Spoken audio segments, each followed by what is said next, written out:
Cowboys a year ago, 7-10 on the year. They were an over team. 11-6 to the over, 65%. Why? Because the defense was horrific.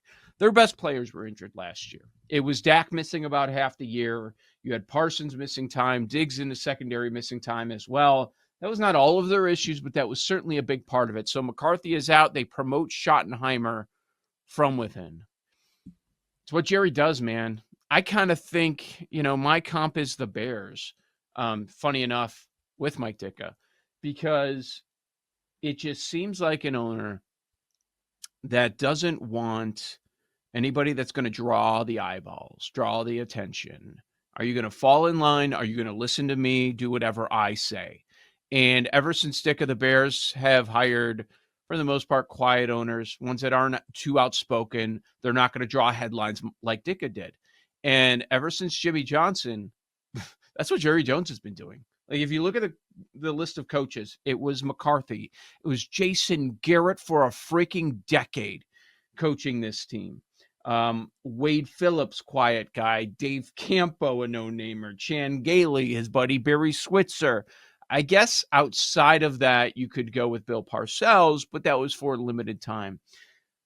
It's hard to get excited about this head coach and this coaching staff, but they do have top-tier talent at a lot of key positions. And the question is Micah Parsons going to be there for game number 1 to start the season? It's not looking good. According to this story last night, Eric Williams wrote it on foxsports.com. The headline is very clear.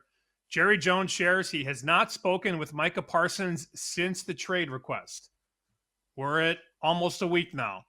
And Jones went on to say he's uncertain if Parsons will play in the opener against the Eagles on September 4th. Not what you want to hear. It's less than a month away. I just don't understand, for an owner who hasn't been to an NFC championship game in 30 years, how does this happen? As good as the Cowboys were in the 90s, it's 2025. You need to maximize your best players, and you have to have them there. I don't understand why this is happening. I mean, I shouldn't say that. I understand it because it's Jera. Jera always wants to prove that he's got the biggest object in the room. The biggest one. But his ego is holding them back again. And if you look at what they've done, we've talked about this now for a month, and we hit it again on Monday. When Dak and Micah are on the field, this team is very, very efficient on both ends of the field. Dak has become a very good quarterback, and Micah is one of the best pass rushers in the league. That run from 21, 22, 23. They go 12-5, 12-5, 12-5. That's because you had Prescott and Parsons for the majority of those seasons. When you don't, trash. 7-10, 6-10, 8-8. That's the reality. So knowing all that, the owner does not want to compensate or make one of the best players in the conference, in the league, happy. He's under contract. I get it. But he's not playing without a deal, a new one. He's not going to play. Like, I've been told that multiple times. If he does not get what he wants, he's not going to play. And you look at these books, you look at the betting market, we try to always bring it back to betting. Books are starting to float this number back out, not only on the division market, 6-1 at BetMGM, 7-1 at one book, but they're bashing them all the way out to 30-1 to win the conference. The books want you to bet the Cowboys now. They want to take your money. They want you to bet a little to win a lot because they know the truth. They know that if this is reality and that Mike is not there, this team has no chance. No chance at all. It shouldn't be this hard. The TJ Watt deal just happened, and TJ Watt is 5 years older than Parsons. Parsons should reset the whole market. It should be the highest contract, more than Garrett too. Garrett's 30. Don't forget about that. He just got a total value 160, 88, fully guaranteed. TJ Watt just got 108 fully guaranteed. You got to surpass all that. And maybe Jerry's trying to play hardball and make it close to TJ Watt. It should not be close. He is significantly younger than all these dudes. Max Crosby's 28, and Crosby just got a big deal last year. It shouldn't be this hard, but Jerry's making it this hard. Kind of felt like we were heading down this road because look at the order he took them in.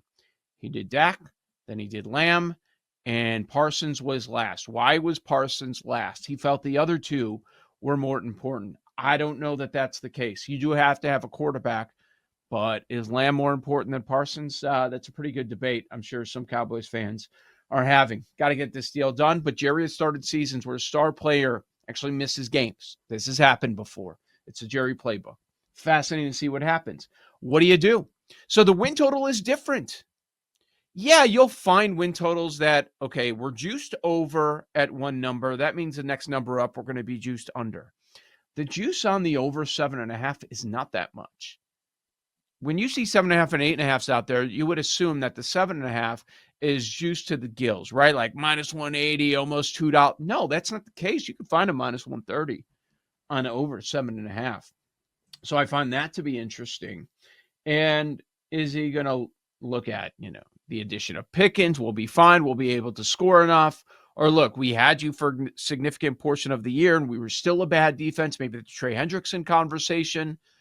They've had their issues getting that deal done. Bad defense. And I wonder if Jerry's doing the exact same thing, not only concerned about injuries, but looking, bad defense and you are here. So what's the difference if you're not here? We're probably still going to be a bad defense. I do still think the Cowboys go over this. I expect to see Parsons this year. He's not going to sit the whole year out. I don't believe that's going to happen. I'm expecting a bounce back from Dak. The Dak performance will have nothing to do with Parsons. Or I'd say very little to do with Parsons. Maybe there's some catch-up, some shootouts because Parsons isn't on the field, but Dak's going to put up numbers. He's plus 325 for comeback player of the year. He's about 10-1 to lead the league in passing yards, 40-1 for MVP. This is something I've gone over in the past. 2 years ago, coming off a big injury, he was second in voting for MVP.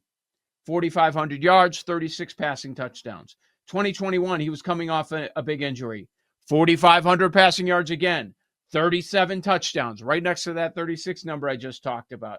There's no reason to believe that Dak Prescott is not going to bounce back and have a terrific season. So that is certainly something I'm looking at. I love the over 38.50 for Dak. I do too. This could be a 4,500 yard season, 5,000 yard season, especially if the defense doesn't do what it's supposed to do and Dallas finds itself playing in shootouts up and down the field. It'll open up a lot more opportunities for Dak. Week 1 line is very interesting to me. They opened this thing months ago at Philly -7. It's still 7 pretty much everywhere. Now, there were some pushes on Dallas at +7. So we have Pinnacle at 6.5. We have a couple other books offshore, 6.5. There's a domestic at 6.5, but mostly 7. I know we talked about how much Parsons is worth. He's like 2.5 points. The problem is that this is a halfway number. So if Parsons isn't going to play week 1, those 7s are going to go to 7.5 and potentially, I would guess, 8. If he is going to play, we're going to see more 6s. That would be my guess. The math is more complicated around the 7 because, as we know, 7 and 3 are two of the most important numbers in football. It's difficult to say, okay, he's worth 2. He's not playing. Let's move it to 9. Because if you move it to 9, you got guys that are going to come in and take +9. That 2 it's not black and white. Right? It's very gray area when you get around 3 and when you get around 7. Now, if Philly was a 13-point favorite and Micah's not going to play, then it could get to 14.5. But around the 7, the math is just a little bit different. But he is one of the most impactful players in the entire league on that side of the ball. I was a little surprised that Pickens' number is 875. Last year in 14 games, he had 103 targets. He went over that number with the Steelers. with bad quarterback play. I know he's the number one option, and it's a little bit different, but that seems light to me, Sam. Going into year 4 for Pickens, what do you think? He just has to be bought in.